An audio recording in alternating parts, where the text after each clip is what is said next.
So in this video, we're going to look at how we can write a ratio in the form 1 to n or n to 1.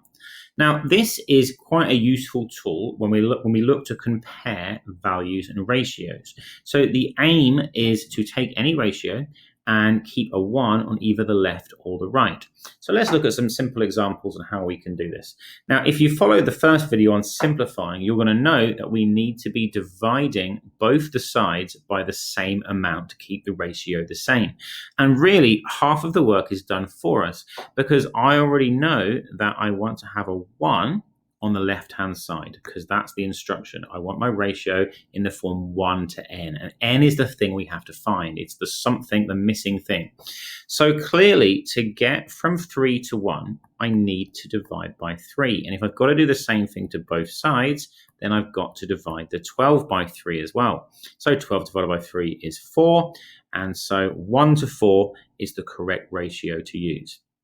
Now, what about when we don't divide exactly? So in part B, we've got to do the same thing. We've got to end up with a 1 to something, right? Well, again, we can't do anything other than obey the rules that keep the ratio the same. So that means we're going to have to divide both sides by 5. Okay, so this time we've got to break our simplification rules and write this as a decimal or a fraction. Now, the easiest way to do this, and we're going to be looking at no calculator methods here, is to just simply write 6 divided by 5 as a top-heavy fraction, 6 over 5. Now, that is correct. It doesn't look very nice, but it is absolutely correct. 6 divided by 5 is exactly equivalent to 6 over 5. But if we know something about fractions, perhaps it might be easier to turn that into a mixed number or even a decimal. So from there, we could say, well, it's 1, 2, and we say 1 and a fifth. That would make sense because 5 into 6 is 1. That's with a whole 1, and there's 1 remainder. So if you've learned about simplifying top-heavy fractions already, we should be able to move to that step. Even better, if you can write it as a decimal, and it isn't a repeating decimal, we can write it as a decimal. A fifth is equivalent to 0.2. So this is going to be 1.2. So we can get this far without a calculator if we're clever. But do you know what? If you want to leave your answer like this, I think that is absolutely acceptable if you don't have a calculator. Now, let's move on to another example. So again, our aim of this question is to write this in the form 1 to something. Again, if we start with a 10, in order to get that 1, we're going to have to divide by 10. And by now, hopefully, you know how to divide by 10. It means moving a number up and down the place value system. So 42 divided by 10 means to move it down to the right. And so that will be 4.2. The answer here is 1 to 4.2. Okay, so we understand how to write things in the form 1 to n. And of course, if I wanted to write it in the form n to 1, I would just start with the right-hand side rather than the left-hand side. Now, let's see if we can apply this to a good real-world scenario, and that would be map scales. When we have a map, we have a scale attached to it, and it is always written in the form 1 to n. So an example is here in this question. 1 to 20,000 is the scale of the map. So that means 1 centimeter on the map is worth 20,000 centimeters in real life.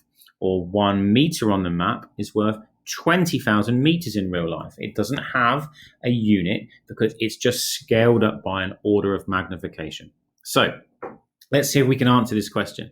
What actual distance does a length of 8 centimeters on the map represent? So let's start with the 1 to 20,000. And let's think, actually, rather than simplify and moving and dividing down, we need to think about what the 8 is worth. Now, the left-hand side, okay, this is the map. The right-hand side is the real life equivalent. So we already know that the left-hand side is 8. And how to get that? Well, 1 times 8 is going to be 8. So to follow our rules of ratios, we're going to need to multiply both sides by 8 to keep that ratio the same. So I've got to do that. Well, 2 times 8 is clearly 16. So 20,000 times 8 is going to be 160,000. 1,000. We can just add those zeros, really, can't we? Okay, so our answer is absolutely right if we say it is 160,000.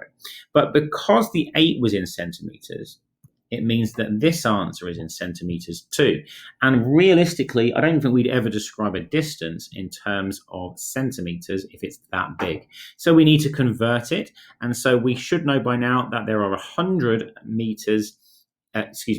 centimeters in a meter. So I could certainly write this equivalent to 1,600 meters. And I'm doing that just by dividing by 100 because there are 100 centimeters in a meter. From here, I could even write this in kilometers. Now, I know that there are 1,000 meters in a kilometer, so I could divide it by 1,000 and I would get 1.6. So my answer here is 1.6 kilometers. Okay, I hope that helps you understand how to simplify to 1 to n or n to 1 and a little bit there about how to understand map scales.